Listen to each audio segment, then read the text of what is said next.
지속 가능하게 만드는 힘, 그 힘이 제일 무섭다고 생각해요. 퍼스널 브랜딩이라는 게 전략적 의도를 가지고 준비한다고 만들어질 수 있는지 잘 모르겠어요. 가족도 하나의 팀이잖아요. 회사에서 하는 거 써보셔라. 따로 또 가치라는 거. 안녕하세요. 더 워터멜론이라는 브랜드를 만들고 키우고 가꾸는 브랜드 하우스에서 일하고 있는 오승우라고 합니다. 반갑습니다. 안녕하세요. 더 플레이 컴퍼니의 강윤정이라고 합니다. 저는 이제 기업 쪽에서 교육 컨텐츠를 만든다든지 브랜딩 마케팅과 관련된 다양한 컨텐츠들을 게임이라고 하는 요소들을 좀 가지고 놀이 경험으로 만드는 회사를 하고 있습니다. 저희가 아마 18년에 시작을 한 것 같고요. 22번째 시즌입니다. 공간도 압구정, 강남, 안국, 또 롯데백화점에서도 하신 적 있어요. 네, 맞아요. 네, 거기서도 몇 시즌 했었고 네. 다 가본 것 같아요. 교수님이 이제 팀플을 시켰는데 같은 팀이었어요. 군복을 다 입고 교보문고 쇼핑백인데 그 안에 진짜 책 가득가득 들어있고 그리고 필통이 충격적으로 예뻤습니다. 저는 필기구 이런 거 되게 집착하는 사람이라 웃긴 얘기지만 이렇게 서점 데이트라고 하잖아요. 항상 이제 이상형으로 생각을 했는데 그게 되는 분이었고 이 친구는 나랑 되게 비슷하다라는 생각을 좀 많이 했었어요. 어떤 취향이나 이런 부분이 비슷하다기보다는 가치관에 대한 거, 삶을 바라보는 태도라든가 여러 가지 뭐 경제관이라든가 그런 게 되게 비슷해서 많은 걸 같이 해볼 수 있는 사람이구나라는 생각을 좀 했던 것 같아요. 또 자꾸 이렇게 저한테 이렇게 음료수를 갖다 주니 이렇게 갖다 주고 커플로서 할 수 있는 건 좀 다 한 것 같고 부부라고 하는 이제 단계로 가면 좀 다른 걸 할 수 있나? 이제 이런 생각이 좀 들어서 정말 심심해서 결혼했던 것 같아요. 위치값을 좀 바꾸려고. 근데 달라지는 거는 한 개도 없더라고요. 그냥 이제 양가가 생겼다? 뭐 약간 가족이 좀 커졌다? 아이가 태어나면서 완전히 바뀌었죠. 그때 이제 결혼 이구나 이런 생각을 했던 것 같고 사실 그전에는 그냥 뭐 친구처럼 뭐 그냥 그렇게 지냈던 것 같아요.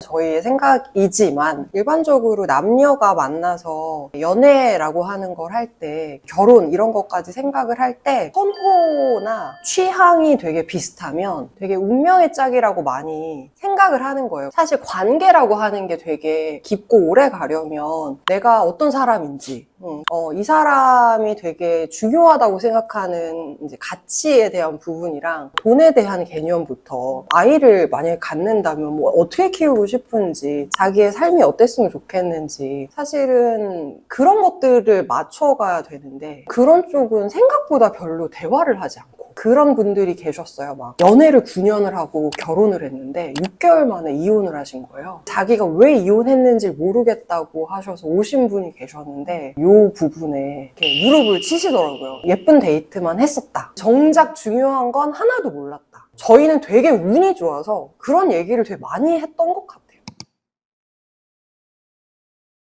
윤정님은 되게 명확했던 것 같아요. 좋아하고 싫어하는 것들을 명확하게 얘기하는 친구였던 것 같고요.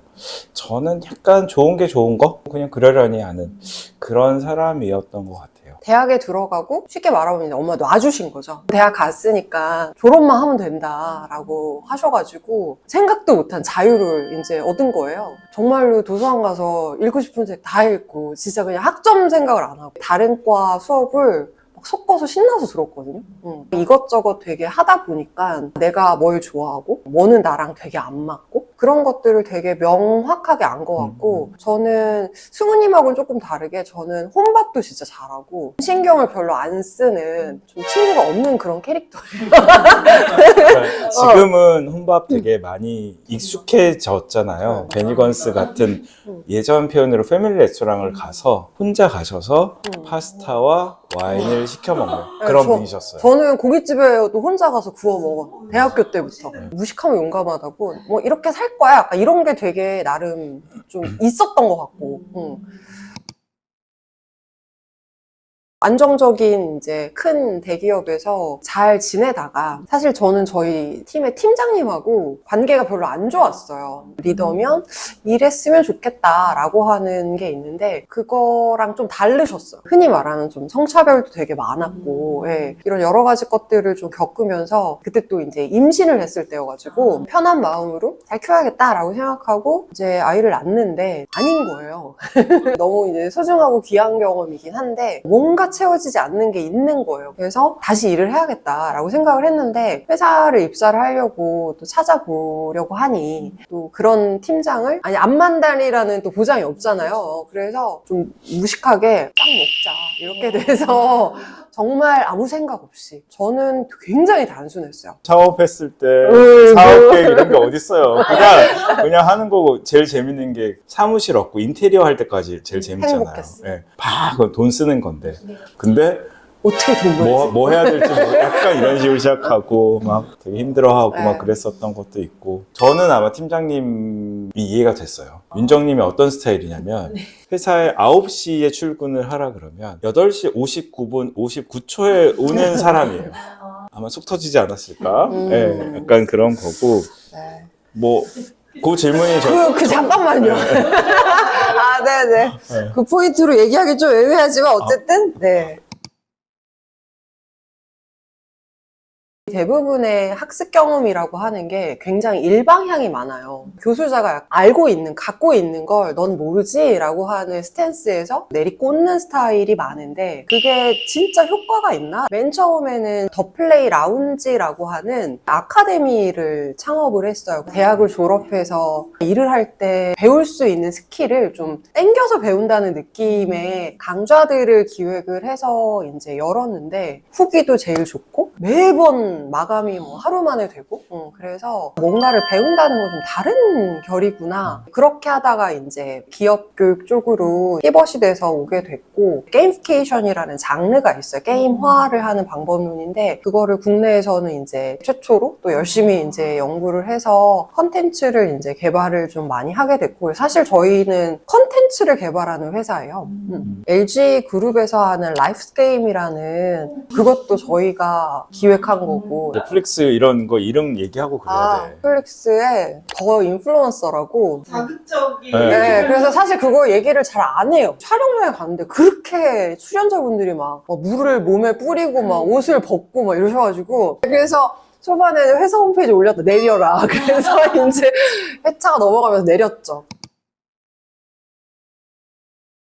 저는 기업에서 브랜드 마케터 일을 하고 그 다음에는 이제 인터브랜드라고 글로벌에서 가장 큰 브랜드 컨설팅 회사를 가면서 제 커리어가 브랜드 쪽에 좀 초점이 맞춰졌는데 글로벌 회사에서 CMO하고 스타트업에서 CBO 역할을 하다가 이제 창업을 했는데 인터브랜드에서 만난 친구랑 차상호 대표라는 친구랑 같이 공동 창업을 했고요. 컨설팅 회사가 뭐 되게 멋있어 보이긴 하지만 기본적으로 인풋 대비 아웃풋이 거의 정비례하는 그런 것이다 보니까 좀 뭔가 새롭고 다른 어떤 걸 좀 고민을 하다가 회사의 어떤 비전, 미션으로 이제 브랜드 민주화. 브랜드라는 것을 되게 어렵고 특별한 사람만이 만들 수 있는 거라고 생각하시는 분들이 좀 많았던 것 같아요. 그래서 저희는 이제 브랜드라는 것을 누구나 만들 수 있고 만들 수 있게 도와주고 그런 회사를 좀 만들자라는 뜻에서 브랜드 민주화라는 어떤 비전을 만들었고요. 아까 그 주도권이라는 표현을 쓴 것처럼 그게 기업일 수도 있고 조직일 수도 있고 NGO일 수도 있고 개인도 될 수 있는 것 같아요. 그래서 브랜드를 맡기는 게 아니라 직접 만들 수 있는 그런 회사를 그런 걸 도와주는 회사를 만들자라고 했었고요. 요즘에는 이제 퍼스널 브랜드에 대한 얘기가 좀 많다 보니 이게 자연스럽게 좀 연결되는 것 같아요.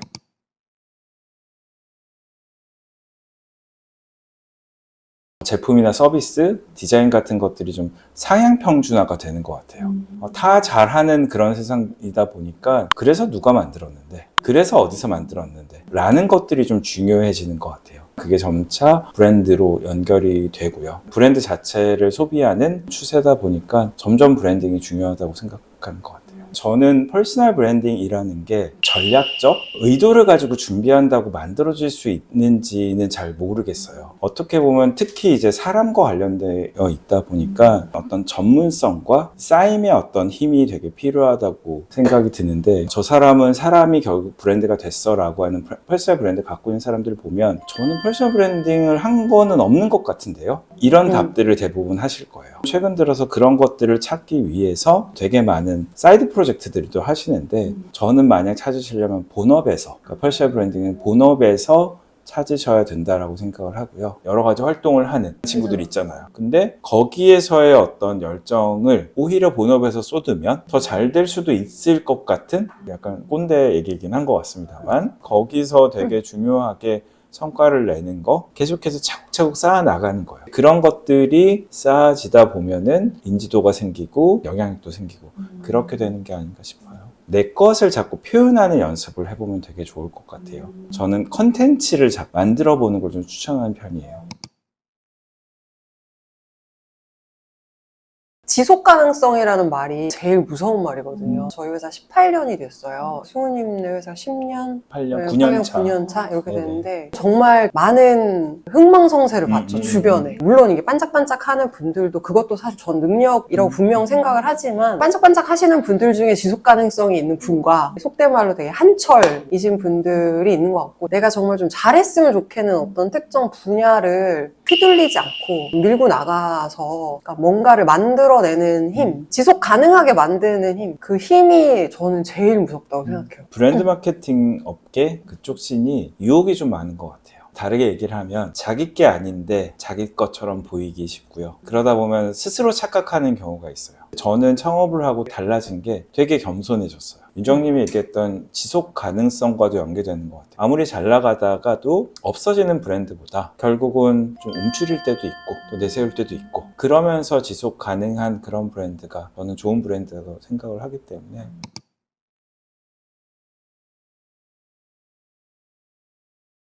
잘 안 믿으시는데 싸운 적이 없어요. 좀 세게 얘기하면 이렇게 서로의 발작 버튼을 좀 잘 알고 사용법을 되게 잘 아는 것 같아요. 왜 저렇게 하지? 뭐 이런 거 당연히 사람인데 있죠. 근데 서로의 사용법을 대충 아니까 싸울 일들은 있지만 별로 싸우지 않는 것 같고, 그리고 사실 제일 중요한 것 중에 하나인데, 저희는 좀 손발이 오그라들지만 따로또 가치라는 말을 정말 많이 하고, 어쨌든 다른 인간이기 때문에 모든 걸 무조건 같이 해야 한다라는 강박을 안 가졌으면 좋겠거든요. 예를 들어 저희 세 가족은 각자 좋아하는 장르의 음악이 달라요. 저희 딸은 테일러 스위프트 듣고, 저는 헤비메탈 좋아하니까 그쪽 듣고, 여기는 발라드 들으시고, 그래서 이렇게 셋이 각자 음악 듣고 그냥 쭉 걸어가거든요. 도착해서 편의점에서 수다 떨고 얘기하고, 개인의 선호와 취향은 터치하지 않고, 하지만 같이 있잖아요. 이게 답이다라고 말씀드리는 게 아니라 저희 둘은 그 가치관이 잘 맞는 거예요. 아이는 아이대로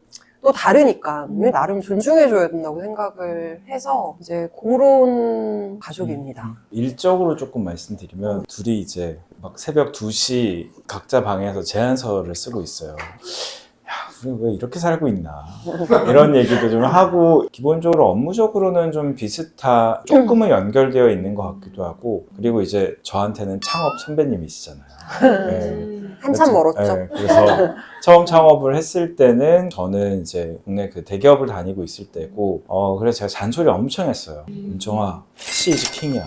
캐시가 중요한 거야. 이런 식의 어떤 얘기를 했었는데, 두둥 이제 저보다 10년 전에 창업을 하신 분이거든요. 네, 제가 이제 이래저래 막 어려움 겪고 있으면은 이제 한마디 툭 하고 가시죠. 원래 그런 거야. 원래 그런 힘들지? 거야. 눈물 닦고. 네, 어떻게 보면은 제가 조금 안정적인 기업에 있을 때 윤정님이 상황적으로 창업을 선택할 수 있었던 것 같고, 또 윤정님이 그래도 좀 안정적으로 좀 자리를 잡고 있으니까 저도 이제 창업을 하고, 그런 것들도 좀 도움이 되는 것 같아요. 저희 아이가 초등학교 1학년 때부터 주간 회의를 했어요. 왜 시작을 했냐면 저도 바쁘고 세훈님도 바쁘고 그러다 보니까 다들 엄마가 책가방 매주고 막 쫄래쫄래 쫓아와 주는데 이제 혼자 아침에 일어나서 밥 먹고 가야 되잖아요. 아이 입장에서 아 우리 부모가 날 사랑하지 않아서 내팽개쳐 줬나 이런 생각을 안 하게 하고 싶은데 방법이 뭐가 있을까. 그래서 일주일 스케줄을 아예 다 까고 그래서 엄마가 이때는 저기 TV 만드는 저 회사 있지? 저 회사 아저씨가 뭐가 궁금해서 엄마가 가르쳐주러 가야 되는데 좀 차가 밀려. 아빠가 뭐 어쩌고 저쩌고 해서 그때는 뭐 어떤 할아버지 만나러 가야 된대. 이렇게 해서 스케줄을 원래 공유하는 목표로 어느 날 자기도 이제 스케줄이 있다는 거. 이제 친구 누구 생일이고 놀이터에서 몇 시에 만나기로 했고 그런 걸 쓰다가 이제 용돈도 이제 쓰기 시작했고 이제 그런 거를 그냥 이제 규칙적으로 지속 가능성. 가족도 하나의 팀이잖아요. 의기투합해서 두 명이 팀을 만들었고 어쩌다 보니까 생신입이 하나 들어와서 역량 한 개도 없고 막 정신 나간 신입이 하나 들어왔는데 어떻게 키워야 되지? 막 이런 거를 고민하고 회사에서 하는 거 다 갖고 들어와서 써보셔라. 생각보다 효과가 엄청 좋다. 팀원 하나를 똘똘하게 키워서 이 친구를 빨리 자기 역할을 하고 리더로 만드는 게 아주 좋은 스킬이라고 생각해요. 예. 친정이나 저희 시댁도 별도의 다른 회사인 거예요. 그러니까 조직 문화가 달라. 근데 여기서 이직해서 이제 둘이 이제 회사를 차렸는데 그런 개념으로 그러니까 이런 얘기를 부부사기단에서 엄청 많이 하거든요.